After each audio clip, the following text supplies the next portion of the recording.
What is a canonisation? Behind all this, underlying the question, is something which it is difficult to put one's finger on, an attitude which itself is wrong. There is more than a whiff of the "because I say so" type of argument, which reeks of voluntarism and nominalism. Let us remind ourselves, it is the saint that makes the canonisation, not the canonisation which makes the saint. Let that sink in for just a moment. Is a saint because Rome says he's a saint?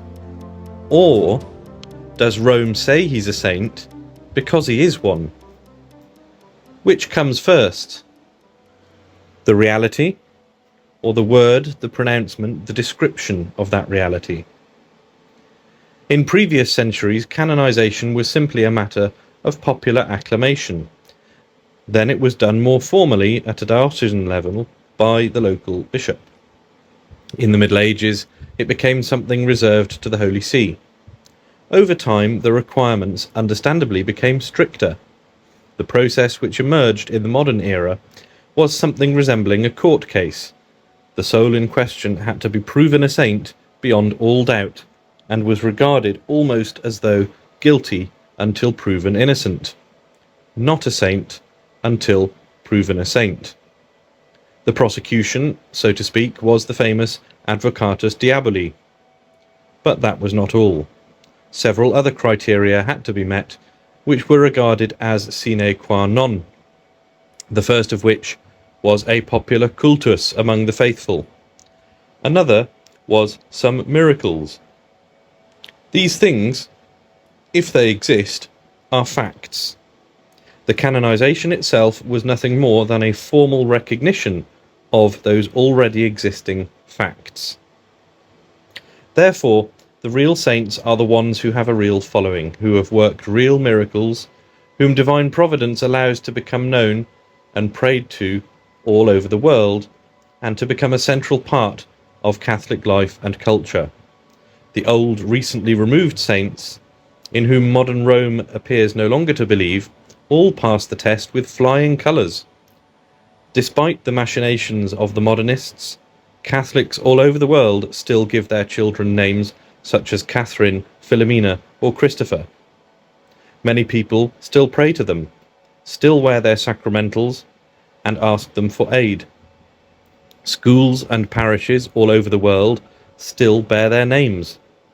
Some of the finest artwork ever created depicts their lives and deaths, and in some cases even whole nations, states, or cities are under their patronage or have been named after them. And there is no shortage of modern-day miracles either. As mentioned above, the curé of Ars alone procured many miracles through the intercession of Saint Philomena. More than 11 years ago, these pages on recent canonizations, Recusant 16, May 2014, cast doubt on the supposed canonizations of the late Popes John XXIII and John Paul II. It was pointed out that the lives of these men were very far from being that of a saint, and that they were each a very bad example to follow. It was further pointed out that several ominous coincidences, if such they be, had accompanied the quote-unquote canonization of John Paul II. The ugly, bent-forwards crucifix which stood atop a hill as a memorial of his visit had suddenly collapsed, killing a man who was praying to him beneath it. That when his relics visited Lourdes, the sanctuary was soon under water, following the worst flooding in its history. The same article suggested good reasons why one cannot simply say, quote, canonizations are infallible, unquote, and leave it at that. Far from it. The object of infallibility is doctrine, that is, things to be believed by us and necessary for our salvation. A canonization, on the other hand, is not a matter of doctrine necessary for our salvation. It is saying that someone is a saint, which means not only that the person in question is in heaven, but that he or she is an example which you or I can follow and learn from as a means of achieving heaven ourselves. That is why not one single baptized infant has ever been canonized, despite there being presumably tens or even hundreds of thousands of candidates. Newly baptized babies die all the time. There is even one in our family. They are certainly in heaven. You can pray to them, but they are never canonized. No statues of them will ever appear in churches, no feast days in the calendar. Why? Because there is no life to follow. They died too young to give an example for anyone to follow. That is also why it is such a scandal for even the conciliar church to claim that Paul VI or John Paul II are saints. If that were true, then we can get to heaven by kissing the Quran, inviting pagans and devil worshippers into a Catholic church to pray to their false gods, putting statues of Buddha on top of tabernacles, punishing good men such as Marcel Lefebvre, while simultaneously promoting sexual predators like Martial Maciel or Marie-Dominique Philippe, suppressing the true Mass, which nourished countless true saints, and giving everyone a Masonic Protestant communion service with a Jewish offertory prayer. We could go on. The very thought is monstrous.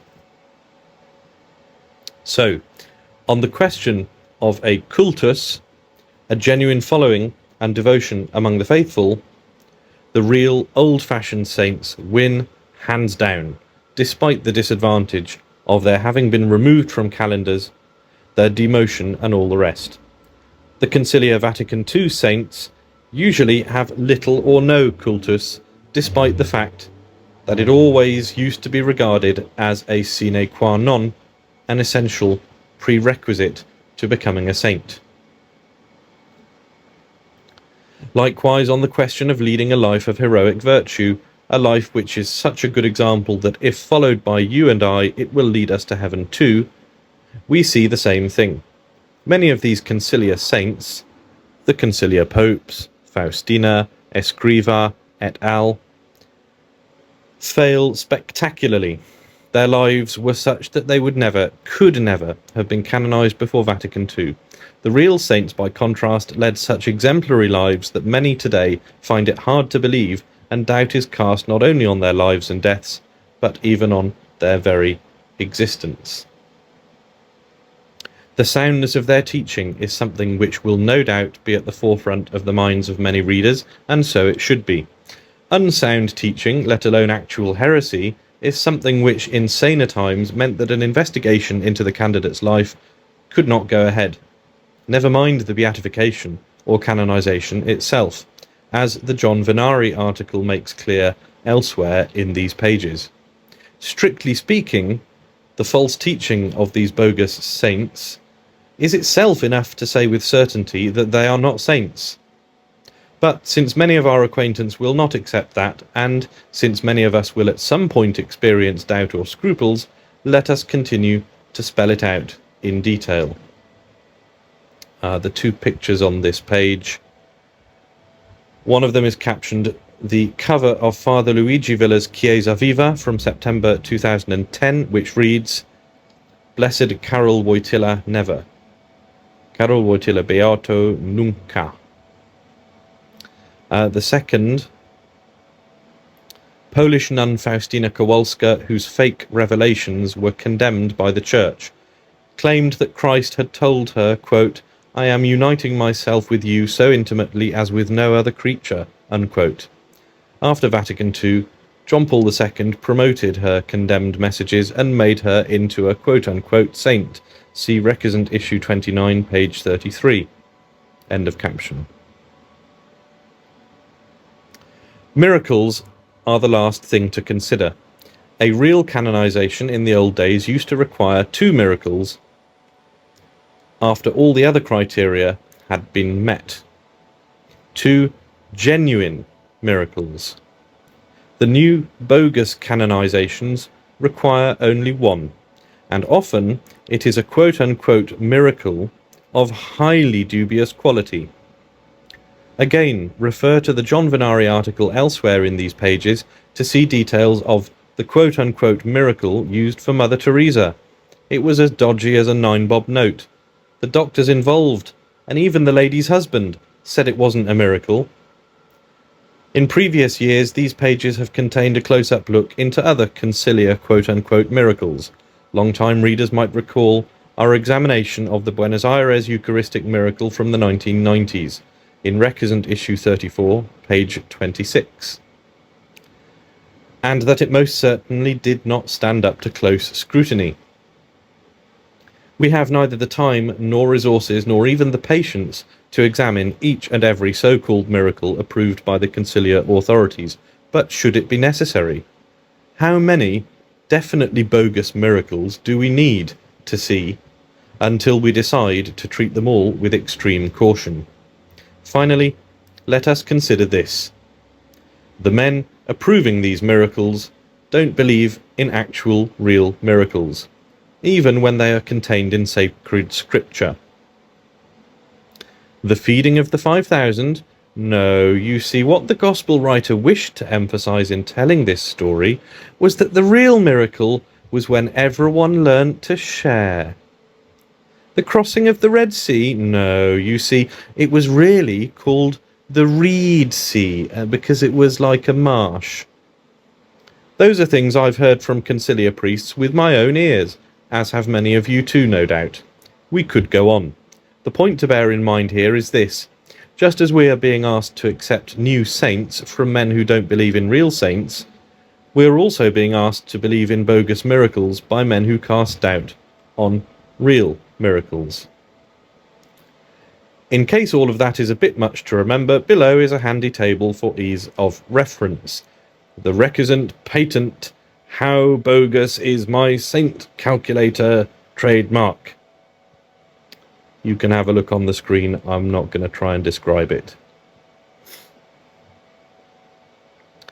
It is, of course, worth remembering that the other scandal regarding conciliar canonizations is the sheer number. John Paul II earned a reputation as a veritable saint factory, canonizing hundreds in one go. His successors are no better. Not only does this practice severely damage the prestige and credibility of the Church in the eyes of Catholics and non-Catholics alike, it also defeats the very point of a canonization. How can you possibly have a devotion to these new saints when it would take forever just to read their names, never mind learn a bit about them?